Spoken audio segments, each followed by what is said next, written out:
పీలేరులో boss కార్యాలయంలో నిర్వహించిన ముఖ్య నాయకుల సమావేశంలో భారతీయ అంబేద్కర్ సేన రాష్ట్ర ఉపాధ్యక్షులు పాలకుంట శ్రీనివాసులు డిసెంబర్ 20, 21వ తేదీల్లో విజయవాడలో జరగనున్న బాస్ రాష్ట్ర మహాసభలను విజయవంతం చేయాలని శ్రేణులకు పిలుపునిచ్చారు.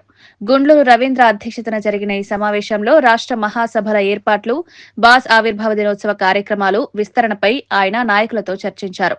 అనంతరం పాత్రికేయులతో మాట్లాడిన పాలకుంట శ్రీనివాసులు అంబేద్కర్ స్వప్నించిన కుల నిర్మూలన, స్టేట్ సోషలిజం దిశగా 2012 డిసెంబర్ 20న బాస్ ఆవిర్భవించిందని గుర్తు చేశారు. 13 ఏళ్ల ప్రస్థానంలో బాస్ అంచెలంచెలుగా ఎదిగి పలు రాష్ట్రాల్లో విస్తరించిందని తెలిపారు. భవిష్యత్తు పోరాటాల్లో మరింత బలాన్ని అందించాలని శ్రేణులను కోరారు.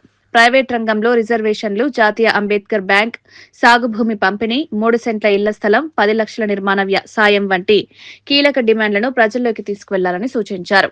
డిసెంబర్ 20 వరకు బాస్ ఆవిర్భావ వేడుకలు నిర్వహించి అవగాహన కల్పించాలని పిలుపునిచ్చారు. ఈ కార్యక్రమంలో ఎర్రబెల్లి మల్లికార్జున, దప్పేపల్లి ఆనంద్ కుమార్ తదితర నాయకులు పాల్గొన్నారు.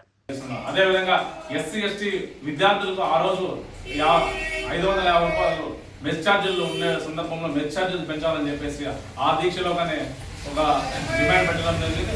దాంట్లో అనుకున్న 1050 రూపాయలు అప్పట్లో పెంచడం జరిగింది. ఇప్పుడు విద్యార్థులకు కొద్దిగా మెరుగైన భోజనం అందించడానికి కృషి చేసింది భారతీయ అంబేద్కర్ సేన అని చెప్పేసి అదే సందర్భంగా చేస్తున్నారు. అదేవిధంగా ఈ ఇన్నేళ్ల ఉద్యమ ప్రస్థానంలో 19 మెడికల్ క్యాంపులు, ఉచిత హార్ట్ మెడికల్ క్యాంపులు పీటీఎం శివప్రసాద్ ఆధ్వర్యంలో భారతీయ అంబేద్కర్ సేన ఆధ్వర్యంలో నిర్వహించడం జరిగింది. దాదాపు వేలాది మందికి 5,000 మందికి ఉచిత శిబిరంలో చేసిన తర్వాత 650 మందికి స్టంట్ వేసేదానికి ఉచితంగా గుండె వైద్య స్టంట్ వేసేదానికి కానీ భారతీయ అంబేద్కర్ సేన కృషి చేసిందని చెప్పేసి ఈ సందర్భంగా తెలియజేస్తున్నాను. అదేవిధంగా ఈ డిసెంబర్ 20, 21 ప్రధానమైన నగరంలో విజయవాడలో నిర్వహించే మహాసభల్లో ఒక అజెండా మాకు పీటీఎం శివప్రసాద్ గారు ఇచ్చారు.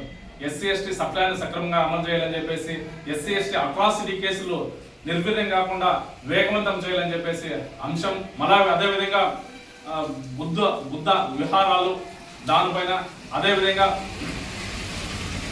ఎస్సీ ఎస్టీలకు భూమి లేని నిరుపేదలకు భూ పంపిణీ చేయాలని చెప్పేసి అనే అంశాలతో కూడుకున్న మంచి అంశాలతో భవిష్యత్ కార్యాచరణ విజయవాడ కేంద్రంగా ప్రకటిస్తామని చెప్పేసి ఈ సందర్భంగా తెలియజేస్తున్నాను. అదేవిధంగా ఏదైతే 20, 21 విజయవాడలో భారతీయ అంబేద్కర్ రాష్ట్ర మహాసభలకు భారతీయ అంబేద్కర్ సేన శ్రేణులు అధిక సంఖ్యలో హాజరయ్యాలని చెప్పేసి ఈ సందర్భంగా నేను పిలుపునిస్తున్నాను. జై భీమ్, జై భారత్.